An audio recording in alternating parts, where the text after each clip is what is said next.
Hello aspirants, welcome to Vishnu IAS academy. నాకు సార్ని ఒక ఒపీనియన్ బేస్డ్ క్వశ్చన్ అడగాలని ఉంది. యాక్చువల్గా గవర్నమెంట్ తను స్పెండ్ చేసే అమౌంట్ రీజనబుల్గా ఎక్కడ పెట్టాలి? జనాల మీద ఖర్చు పెట్టాలా, లేదంటే టెక్నాలజీ మీద ఖర్చు పెట్టాలా? దాని మీద ఒక చిన్న డౌట్ వచ్చింది. సో సార్ని ఒకసారి అడిగి సార్ ఒపీనియన్ కూడా తెలుసుకుందాం మనం. Hi Vishnu sir.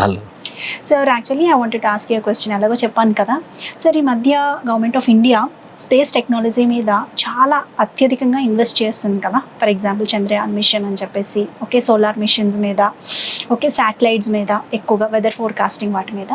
సో అది one side of the coin అని అనుకుంటే, మనం ఇంకో సైడ్ చూస్తే జనాలు ఇంకా పేదరికంలో అలాగే ఉన్నారు. పేదవాళ్ళ సంగతి చెప్తున్నాను, మిడిల్ క్లాస్ వాళ్ళు మిడిల్ క్లాస్లో ఉన్నట్టే ఉన్నారు.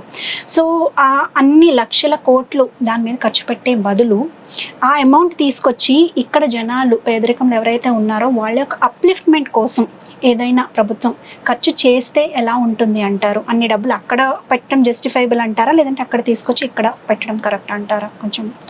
ఖచ్చితంగా మేడం, చాలా మంచి ప్రశ్న ఇది. సో మొదటిగా మనం గుర్తుంచుకోవాల్సింది ఏంటనంటే, అవును, భారతదేశంలో ఇంకా పేదరికం ఉంది, భారతదేశంలో ఇంకా ఆకలి చావులు ఉన్నాయి, ఇంకా 2 పూటలు ఫుల్గా భోజనం చేయని వాళ్ళు కూడా ఉన్నారు, ఇంకా ఆ సోషల్ అండ్ ఎకనామికల్ బ్యాక్వర్డ్నెస్ అయితే ఉంది, అది ఖచ్చితంగా ఉంది. At the same time government of India Gaganyaan, Mangalyaan అని పలు ప్రాజెక్ట్స్ మీద, స్పేస్ ప్రాజెక్ట్స్ మీద ఇన్వెస్ట్మెంట్ చేస్తుంది. అంతేకాకుండా ఇండియన్ ఆస్ట్రోనాట్స్ స్పేస్కి పంపించాలనుకుంటుంది. సో ఈ తరుణంలో అందరిలో ఉన్నటువంటి డౌట్ ఏంటనంటే, మరి ఇంత డబ్బులు స్పేస్ మీద పెట్టే బదులు ప్రజల యొక్క సంక్షేమం మీద పెట్టొచ్చు కదా అని అంటున్నారు. దానికి నా దగ్గర జవాబు ఉందనండి. ఏంటనంటే, ఖచ్చితంగా మనకి ఆకలి చావులు ఉండకూడదు, పేదరికం ఉండకూడదు, అందరికీ విద్య అందుబాటులో ఉండాలి, అందరికీ ఆరోగ్యం అందుబాటులో ఉండాలి. వీటితో పాటు శాటిలైట్స్ కూడా ఎందుకు ఇంపార్టెంట్ అంటే, ఇప్పుడు మనం ఒక శాటిలైట్ని స్పేస్కి పంపించామనుకోండి, వెదర్ ఫోర్కాస్టింగ్ అవుతుంది. ఏదైనా డిజాస్టర్ వస్తుంది అనుకోండి, ఆ డిజాస్టర్ రాకుండా ముందే మనం ప్రివెన్షన్ మెథడ్స్ చేసుకోవచ్చు. లేకపోతే రిసోర్స్ అలొకేషన్, రిసోర్సెస్ ఎక్కడ ఉన్నాయి, ఇప్పుడు ఓషన్లో ఎక్కడ రిసోర్స్ ఉన్నాయని చెప్పి శాటిలైట్స్ మనకి చెప్తుంది. సో దాని ద్వారా మనం మైనింగ్ చేసుకోవచ్చు, ఎక్స్ప్లోరేషన్ చేసుకోవచ్చు. మార్స్ మీద వెళ్తున్నాము, ఆ మార్స్లో ఏదన్నా very rare earth metals, uranium ఇలాంటి మెటల్స్ దొరికాయి అనుకోండి, మనం అక్కడికి వెళ్ళి మనం మైనింగ్ చేసుకోవచ్చు. చంద్రయాన్, ఇప్పుడు మనం చంద్రుడి మీదకి వెళ్దాం అనుకుంటున్నాము, అక్కడ నిజంగానే కార్బన్ ఉందనుకోండి, ఖచ్చితంగా లైఫ్ ఎగ్జిస్ట్ అయ్యే అవకాశం ఉంటుంది. సో అక్కడ కొత్త కాలనీ లాగా క్రియేట్ చేసుకోవచ్చు. ఎప్పుడైనా కూడా రీసెర్చ్ అండ్ డెవలప్మెంట్ లేకపోతే మాత్రం ఏ దేశం కూడా ముందుకెళ్ళదు.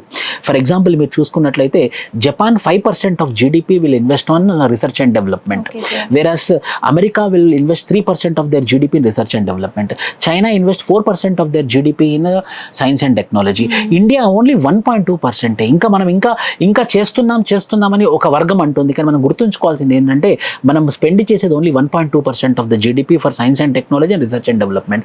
అందులోనూ స్పేస్ టెక్నాలజీలో ఇంకా చాలా తక్కువ పెడుతున్నాం. సో ఖచ్చితంగా గవర్నమెంట్ ఆఫ్ ఇండియా ఈ 1.2%ని కూడా 5% లా చేసి రీసెర్చ్ అండ్ డెవలప్మెంట్లో, సైన్స్ అండ్ టెక్నాలజీలో, స్పేస్ టెక్నాలజీలో చేస్తే ఏంటంటే ఖచ్చితంగా మాసెస్కి యూజ్ అవుతుంది. ఫర్ ఎగ్జాంపుల్ నేను చెప్తాను మీకు, ఇప్పుడు అగ్రికల్చర్ ఫోర్కాస్ట్ చేయాలి. పేద ప్రజలందరూ, ఫార్మర్స్ అందరూ అగ్రికల్చర్ చేశారు, సైక్లోన్ ఇంకో 10 daysలో రాబోతుందని చెప్పేసి మనకి ఇన్ఫర్మేషన్ వచ్చింది అనుకోండి, అప్పుడు మనం ఫార్మర్స్ని అలర్ట్ చేయొచ్చు. ఇప్పుడు ఇంకో 24 hours వస్తుందని తెలిసింది అనుకోండి, మనం ఫార్మర్స్ని వాళ్ళు చేసినటువంటి ఆ కుప్పలని, ఆ ప్యాడీ వాటిని వీళ్ళు కవర్ చేసుకోవచ్చు.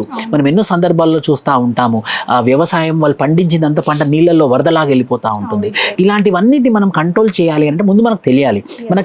అంటే స్పేస్ టెక్నాలజీ చాలా అవసరం. అలాగే వాటర్ రిసోర్సెస్ గురించి కూడా తెలుస్తుంది కదా సార్.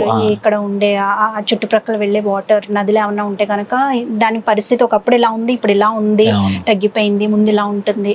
సో మనది అగ్రికల్చరల్ కంట్రీ కాబట్టి మనకి ఎక్కువ శాతం అగ్రికల్చర్ రిలేటెడ్ ఇన్ఫర్మేషన్ గ్యాదర్ చేయడానికి శాటిలైట్స్ యూజ్ చేస్తూ ఉంటారు. సో కరెక్ట్ అమ్మా. అదే విధంగా ఇప్పుడు ఎప్పుడైనా కూడా ఏ దేశం అయితే వాళ్ళ టెక్నాలజీ మీద ఇన్వెస్ట్ చేస్తుందో ఖచ్చితంగా ఆ కంట్రీ ఖచ్చితంగా ముందుకు వెళ్తుంది. సో ఇదైతే ఖచ్చితంగా రాంగ్ నోషన్. వెల్ఫేర్ ఇంపార్టెంటే, development important, the same time technology, research and development కూడా అంతే ఇంపార్టెంట్. సో కేంద్ర ప్రభుత్వం ఏదైతే చేస్తుందో అది ఖచ్చితంగా ఇంకా మంచిది, కానీ సరిపోదు, ఇంకొంచెం ఇంకెక్కువ వాళ్ళు ఇన్వెస్ట్ చేయాల్సిన అవసరం ఎంతైనా ఉంది. అలాగే ఇప్పుడు జనాలకు కూడా దీని మీద అవేర్నెస్ వస్తే వాళ్ళకి తగ్గట్టుగా యూజ్ చేసుకోవాలో కూడా తెలుసుకుంటుంది. Thank you so much sir.